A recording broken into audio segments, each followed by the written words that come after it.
about to save you a shit ton of time and hassle. So get your pen, let's go. Hello and welcome to my channel. My name is Emma Cownley. I'm a freelance copywriter and blogger. And today, the saviour of your precious, precious time. Because today we're talking about how to pre-qualify your leads. Come on then. Are you coming up? Are you coming up? Come on then. Fucking hell. So pre-qualifying leads sounds a lot more complicated than it actually is, and it also sounds like the kind of thing you would only do in a very, very fancy business rather than just a freelancer on your own. But here's the thing that it took me literally years to figure out, and that is taking a quick minute to pre-qualify any new client leads that land in your inbox or wherever they come through to. It saves so much time, false hope, hassle, ball ache, and ultimately your revenue is going to benefit from this because you're not wasting a lot of time on shit that doesn't earn you any dollar. So I will start by saying that this video was inspired by Louise Shanahan's amazing podcast, 15-Minute Freelancer. And the episode in particular that inspired this video is called Anatomy of a Cringe-Free Sales Call, which I found particularly interesting because, I mean, who doesn't fucking clam up tight at the idea of having to get on a chemistry call with a client? Show me the freelancer. Show me the freelancer that loves it and I'll show you a liar. So huge shout out to Louise.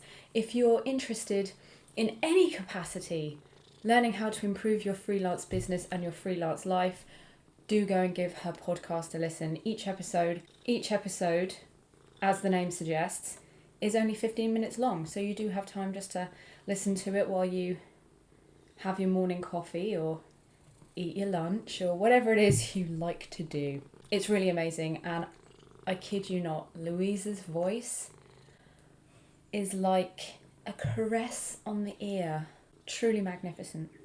So do go away and give that a listen because I listen to it and everything that I do is cool as shit. So do what I do. Okay, so as I mentioned before, qualifying leads sounds a lot more difficult and complex than it actually is. What is it? It is the process of making sure that a brand new client is a good fit for you before you commit the time and effort into really getting into the nitty-gritty of the job and long meetings and stuff, only to find out that maybe they're not the right client for you. You are basically checking out the client and figuring out whether there actually is potential here or whether this isn't going to work from the off because some of the most basic details about the freelance client relationship is not going to work. That's called qualifying your leads. And what's great is that it's a really fucking basic thing and you can give it that fancy name and you sound pimp as fuck. So why qualify? What's the point? Why are we going to bother? Well, as I mentioned at the start of the video, taking a minute to do this will save you time, effort, and a hell of a lot of heartbreak and false hope that the lead you have is actually going to go somewhere. There's sometimes a mindset with freelancers that you absolutely have to bite the hand off of anybody that offers you any semblance of work. You snap that shit up. Doesn't matter who it is, doesn't matter what the job is, as long as you're earning, you need to snatch that job. And I wholeheartedly disagree because if the fit's not right, the scope of the project's not right, the timelines aren't right, you know, the client's not right, you're not right, there's a whole lot of factors that go into the mix to make sure that the project is going to be beneficial for the client and for you. Do not just snap up anything because if it's not right, it's going to be agonizing for you. Maybe not even profitable. Oh, we're done here, are we? Fuck. I feel so used. Something we've talked a lot about on this channel before is the fact that when you're freelance, your time is your money. Every hour is billable. So the more time you spend on ancillary tasks for your business day to day, the more time you are losing effectively. For example, I charge anything up to £500 a day for my services. So if I spend a day running around doing a lot of tasks that aren't making me money, I've lost a huge amount of revenue. And that ain't cricket. That just ain't cricket. The things that we're looking to qualify here is that you're the right fit for you. You're the right fit for you. The things we're looking to qualify is whether or not you're the right fit for them, they're the right fit for you, the budgets match up, the timescales match up, you actually have the ability to deliver what they're looking for, and they actually know what it is they're looking for.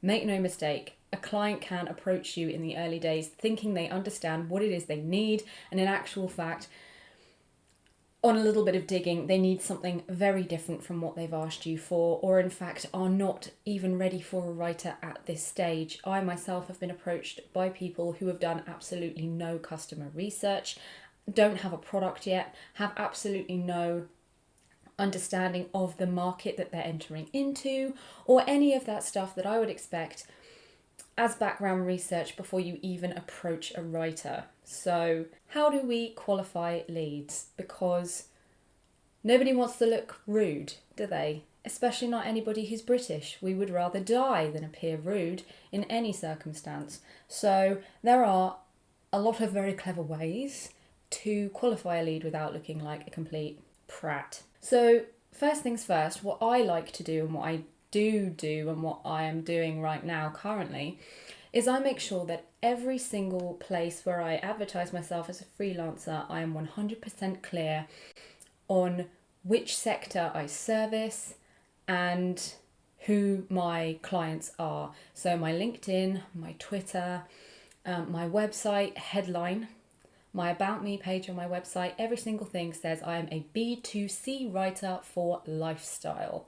If you are a B2B client, you're automatically going to know I am not the writer for you. Do not approach me. Go and Google B2B freelance writer because Emma Cownley is not the writer for you, right? So I've tried to make it abundantly clear over and over again in any possible place where a client might encounter me exactly who I am and what I offer. So that's the first thing. Sidebar, it also tells me that if a client hits my inbox and they're offering me some kind of corporate B2B fintech type job, that they haven't even bothered to check me out or look at anything I've written or look at me anywhere. They've just said, oh yeah, a writer, let me go into it. So it tells me a lot about that client from the word go. I've also kind of made something of an info kit on my website. I've got an entire page which basically says exactly what services I offer, exactly how the process works for new clients and what it entails step by step, and how much I charge, how I've come to that rate, the value that you get within that rate, and kind of how it's benchmarked within the industry, right? So there is an entire kind of info kit page on my website which gives a new client all the information they could possibly want about me as a writer and what it is like to work with me and what they can get from me. This serves as a really nice handy touch point for me if I'm emailing with somebody or a client is being referred to me by another writer or another professional. They can link into that page and already the client is able to determine whether or not they're happy to move forward with contacting me from the word go. Also within that page, I've said as the step-by-step guide, the first step is please check out my blog, check out my portfolio before you even reach out. Make sure you're happy with the quality of my work and with the kinds of clients that I work with, and that you like my tone of voice and my approach before you reach out and get in touch. Because as we know here on this channel, working with the right freelancer can really make all the difference to a business. So I'd like to encourage them just to make sure that they actually know what I'm about and what I've done and what I can bring to the table before they solicit me. So those are the things I'm kind of doing in the background. It's what I'm doing all the time in the background, right? So let's imagine that a client has just popped into my inbox. They've been referred. They've got no idea who I am. They just know that I'm a writer and they're interested in working with me. My first reply is going to hit several very specific bases so that I can make sure that we're not doing a lot of back and forth and arranging calls and arranging this and that if some of the basic fundamentals are not going to work out.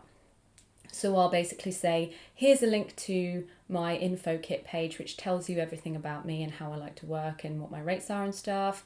But as a general rule for a project like this, I would charge ballpark, this figure is what you're looking at, and my availability is this. If that sounds good to you, we can set up a 20-minute call and really get to the bottom of how I can help you. This way, if the client does not have the budget to work with me, they immediately know this and can say, oh, actually, it's a bit pricey. Do you have anyone you can refer me? In which case, yes, I do have a list of freelancers that I refer for various jobs in various sectors. So I'll just do that. If the timelines don't match up and I don't have availability for at least a month and they need it now, it's not going to work for me, it's not going to work for them. So you can already establish that from the word go, just with one email. Get that done. Do not allow yourself to be taken into a lot of back and forth via email, ending up in a very long chemistry call, which at the end of it turns out you're not the right fit after all. Imagine how much fucking time you've wasted and how much time they've wasted. The project is now set back for them, and nobody's a winner. Nobody's a winner. In her 15-minute freelancer podcast, Louise Shanahan recommends having 2 email templates that you kind of take and use and modify to answer basic questions on prospective client emails: a yes email and a no email template. And the yes would kind of be like, sounds great, let's have a call, let me know when you're free, blah, blah, blah, blah. She mentioned sending a Calendly link, which is a great idea for anyone that doesn't have that yet. I'll leave a link below for you. And in the no call, maybe just explain why it's not going to work out, and maybe ask if they would like some suggestions for other writers and referrals to help them on their way. So again, it's another great time-saving tip. Make sure you've got those templates, because these are the kinds of emails that you're going to be sending all the time. And maybe the email that I mentioned previous that does outline exactly how much you charge and what your availability is, maybe template that as well, just to save yourself a little bit more time. Final tip, if you do decide to go ahead with a client chemistry call, I would personally recommend capping that at 20 minutes.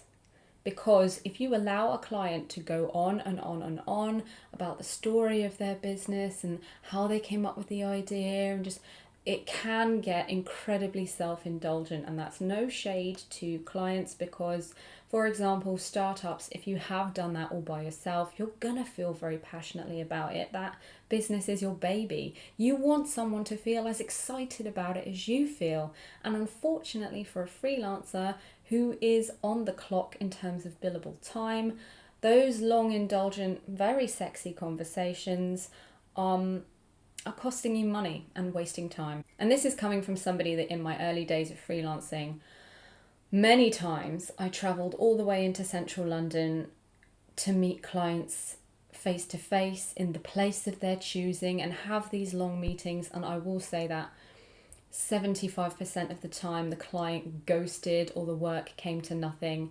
And I wasted at least half a day of billable time travelling all the way into Central, bringing all my stuff along, making a pitch, going in there. It's very self-indulgent on the part of the client. If they want a chemistry call before they are agreeing to solicit you or pay for anything, 20 minutes, video call. There's nothing you can't do on that video call that you could do in real life. That's all I'm saying. Don't do it. And now we reached the end of this video. That felt like a lot, didn't it? Felt like a lot. Hopefully you've learned some tips here today that's going to help save you a fuckload of time. I know that this shit saves me a lot of time.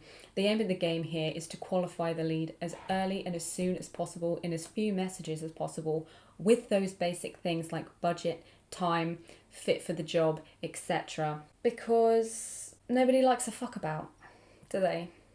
Whether it's you or whether it's them. Nobody likes a fuck about. If you have any questions about anything I have discussed here today, you can leave a comment in the box below or find me on Twitter at EJCownley. And as a final flourish, I'll ask you to hit that like button if you found this helpful. Tit for tat, if you will. And on that note, I'll see you back here in 2 weeks for more Kiss My A's. Take care and peace out.